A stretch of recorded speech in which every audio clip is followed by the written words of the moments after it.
Hello mga kasaltik, welcome to Madam P TV! Yeah, this is me, Madam P. Kamusta kayo dyan? So mga hindi pa nakaka-subscribe, hit na lang ng subscribe button, notification bell, at boom, panis, Jing Tarot Reader. Puntahan mo sa Facebook kung gusto mo ng personal reading. Oh yeah, start na natin for fire sign. Aries, Leo, and Sagittarius.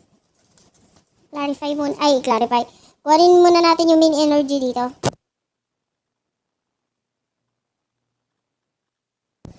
Ayan, nawawala. Nawala yung aking microphone. Anyway. Ay. May nakabaliktad. Ayusin muna natin. Shuffle muna natin. What do we have here for fire sign, please? Aries, Leo, Sagittarius. Kamusta na kayo dyan, mga kasaltik? Nakapagkain na ba kayo? Huwag kayo magpapagutom. Para maganda-ganda yung reading natin. Anyway, we do have here the Lovers, the Five of Cups, the Four of Pentacles, ano pa?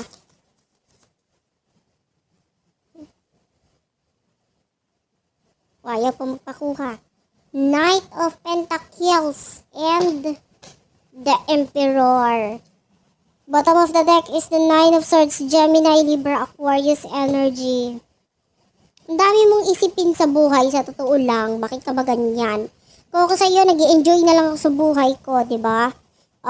Maaaring marami kang isipin ngayon. Wait lang. Itataas ko lang yung paa ko. Siyempre, ayan. Masarap yung upo ko dito. The Two of Swords, maaaring meron kang desisyon na kailangan gawin ngayon, pero hindi ka makapag-decide. Hindi, pwede nakapag-decide ka na, pero sa ano yun, desisyon mo sa buhay mo. Pero pagdating sa love life mo, pwedeng may choices ka, pero pagdating doon, hindi ka makapag-decide. Okay? So, teka lang, bakit ka may choices? Ba't ka ganyan? Ang ganda mo naman. Ba't di ka nagbigay sa iba? Yung iba sa inyo, pwedeng may choices ka sa buhay mo, pero with the lovers, pwedeng in a relationship ka ngayon. Ay, antara. Eto pwede magkapalit-palit ang rules, ha. Pwedeng ikaw to, or pwedeng ito yung person mo. So, pwedeng in a relationship ka ngayon, pero gusto mo rin ibigay yung pag-ibig or yung pagmamahal mo sa iba. Siyempre, ganun ka kaharot. Gusto mo may isa pa. Siyempre, hindi pwedeng isa lang. Yung ganda mo kasi pang dalawahan. Ang taray. Bakit ka ba ganyan? Anyway, with the Five of Cups, iniisip-isip mo ngayon yung siraulong yon. Na meron ka namang someone na nasarapan mo ngayon. Ano ba yan? Nakakaloka naman yung energy mo. Kaharot-harot mo naman. Bakit ka ba? Teka nga. With the Four of Pentacles, itong person na ito, sa totoo lang, ha? Ito naman, isa ding maharot. Yung person na ito, gusto kang nakawin. With the Knight of Pentacles. Kaya lang matagal siya, ha? Huwag ka mag-expect na nanakawin ka niya agad-agad. Siyempre, pag magnanakaw siya, kailangan may plano. With the Emperor, itong person na ito, hindi masyado nagpapapansin sa'yo. May care siya or may pakialam siya sa'yo. Kaya lang, sa ngayon, parang isip-isipan muna tayo, ha?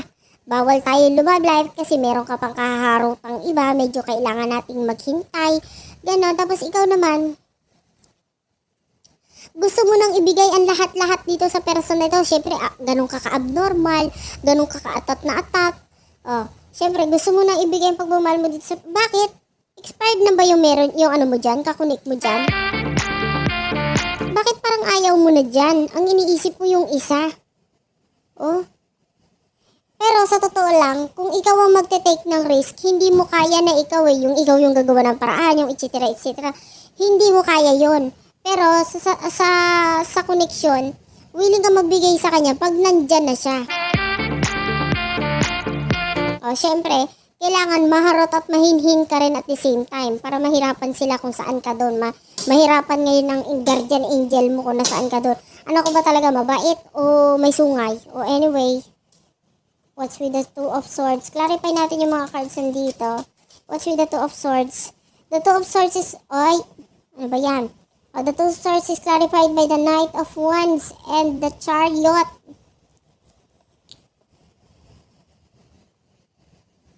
Bottom of the deck is the High Priestess. Okay. Diba sa inyo, ay hindi ako sure ha. Kasi may energy ako nararamdaman dito, parang may problema ka sa pera eh. Yung iba sa inyo, kasi nga dalawa yung choices mo. Yung iba, meron kang isipin regaling sa pera. Pagdating doon, pwedeng nakapag-decide ka na kung anong gagawin mo sa finances mo, ganyan, ganoon. And, commercial break, nagtanggal ako ng medyas. Kailangan isingit yung medyas. Oy, parang kita mo naman, oh. Ang cute ng pa ako. Oh, anyway. Kung maiangat ko lang yung pa ako ko yung commercial break ko eh. Kaya lang medyo alanganin sa bandang tiyan. Baka hindi na ako makahinga. Oh, anyway. Ano ba? Ang pangit na commercial. Wala pa akong commercial break eh. With the chariot, nakikita natin. Parang may nagko-computer. This could be a reading. Nakakita ko nagko-computer dito. Anyway. Okay, so sa nakikita natin, maaaring gusto mong umalis sa sitwasyon kasi sa totoo lang, pwedeng hindi ka naman nahihirapan eh. Kaya lang, may pa-soulmate ka nalalaman with the high priestess. Pwedeng pakiramdam mo yung isang kakonect mo, soulmate mo. Kaya kung just in case dating or babalik siya sa buhay mo, pupunta ka sa kanya kasi siya talaga ang meant to be mo eh. Siya ang destiny mo eh. Siyempre, yun na ang bago ngayong dahilan kung bakit naghihiwalay yung mga tao. Diba? Pag pinatulmo ka ng person mo, sabihin mo, hindi ko siya soulmate. Itong soulmate ko, ang pinatulan ko, mali. Halimbawa si Tulpo, nagsalita. Bakit mo naman iniwan ito eh? Ang gwapo-gwapo naman, ang pogi-pogi naman. Ayan, tingnan mo, balbasarado, pati yung baba, balbasarado. Bakit mo iniwan? Siyempre sabihin mo, kasi po, hindi ko siya soulmate. Ang soulmate ko, itong sinamahan ko kasi hindi ako sasama dito kung hindi kami nagmamahalan tsaka hindi kami soulmate. Hindi ko naman soulmate yan. Kagulo-gulo lang ang buhay namin yan. O, gano'n. So, pakiramdam mo, yung person na sasamahan mo is yung soulmate mo kaya gusto atat na atat ka sa kanya. And, what's with the lovers? What's with the lovers?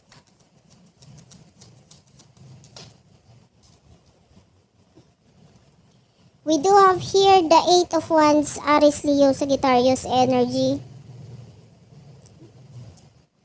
Bottom of the deck is the Wheel of Fortune. Ay, gusto mo na talaga magkaroon ng changes sa inyong dalawa, ng person mo. Gusto mo. At yung iba sa inyo, pwedeng nagkakaroon na ng back and forth communication sa inyo nitong person na ito. Pwedeng may pag-uusap pa regarding sa pera.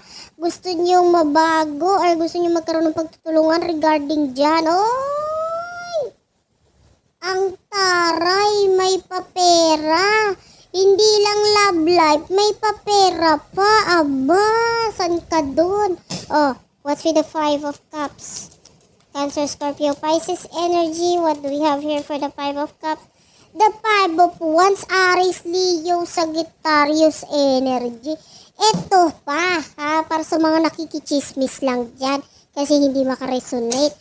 Nasasayahan ka ngayon kapag magkakaroon ng problema sa inyo nitong hindi mo soulmate kasi feeling mo pag nagkagulo kayo pwedeng magkaroon ng ending at hindi mo kasalanan na pumatol ka dito kay soulmate. Ibig sabihin pwedeng iniisip mo pag nagkagulo kayo magkakaroon ng hiwalayan at hindi ikaw ang may kasalanan. So kung magkakaroon ng kaguluhan sa inyo, masaya ka pa. Ganun ka ka-abnormal. Ang sarap mo sakalin. Bakit ka ganyan? Napakatalino mo.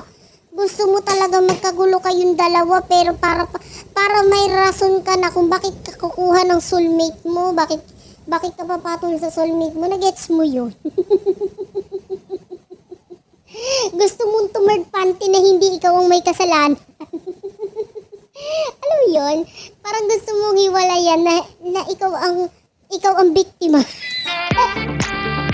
Nakaka-stress yung energy. Anyway, what's with the Four of Pentacles? The Knight of Swords, Gemini, Libra, Aquarius energy.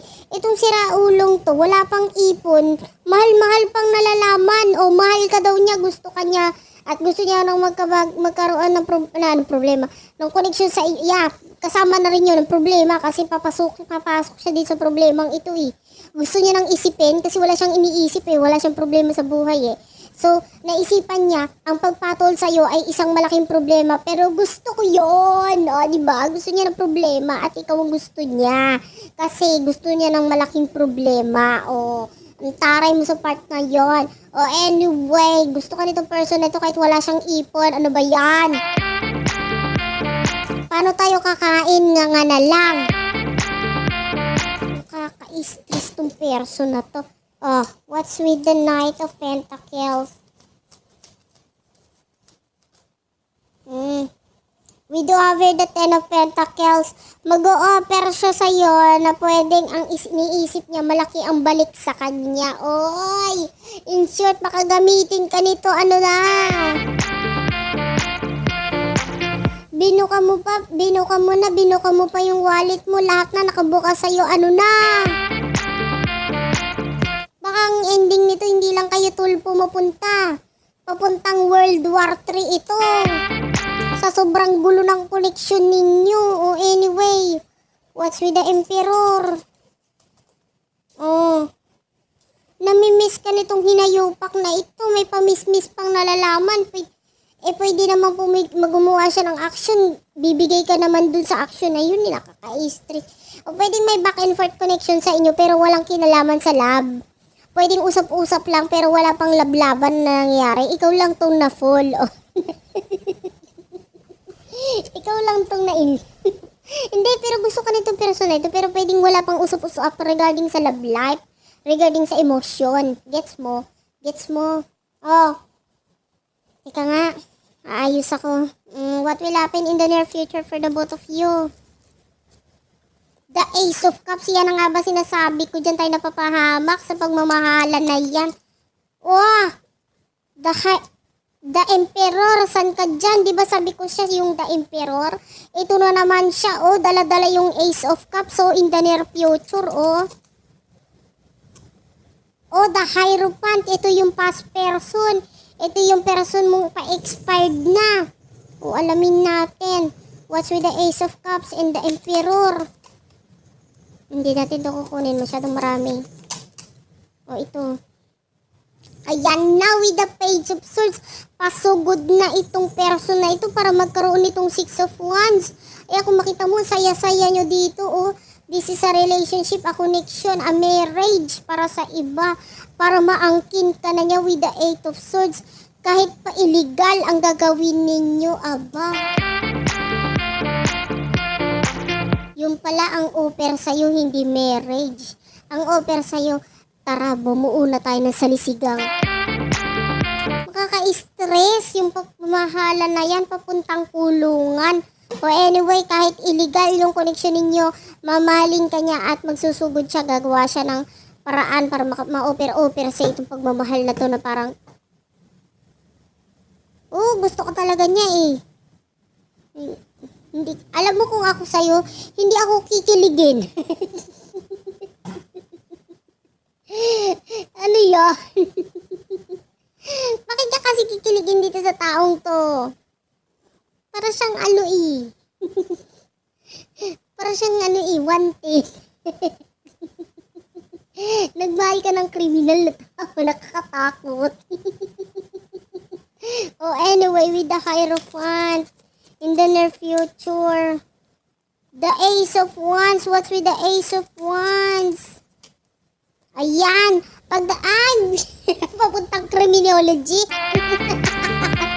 Nakaka-stress. Itong person mo naman dito na pa-expired na regarding dito sa new beginning na ito, makikipagtulungan pa siya. Parang tanga, diba? Siya na yung niloloko dito, kasali pa siya dun sa usap. Sa nakikita natin dito, pwedeng makipagtulungan pa siya dito sa person mo. or kayong tatlo, ayan, magbuhol-buhol kayo. Kasi nakakita tayo dito ng pag-uusap na tatlo kayo and pwedeng pinag-uusapan nyo is kapirahan. Kasi nga itong person mo na ito na paparating dito, pwedeng dumadating siya pero hindi pa nga usapan love life. Ang dadating lang siya, usapan natin negosyo, trabaho, ganyan regarding pera. At ito namang animal na hindi man lang makaramdam, napakamanhid. Nagkakaroon na ng pagkakagustuhan, pagpaplano yung kayong dalawa nang wala siya. Pero nakikiitsisera pa rin. Nakikietos pa rin dito sa connection na ito. Hindi niya alam kung kayo ang magkakonect, magkarelasyon. Pero papuntang third party pala ito. Ganon. Nagigets mo?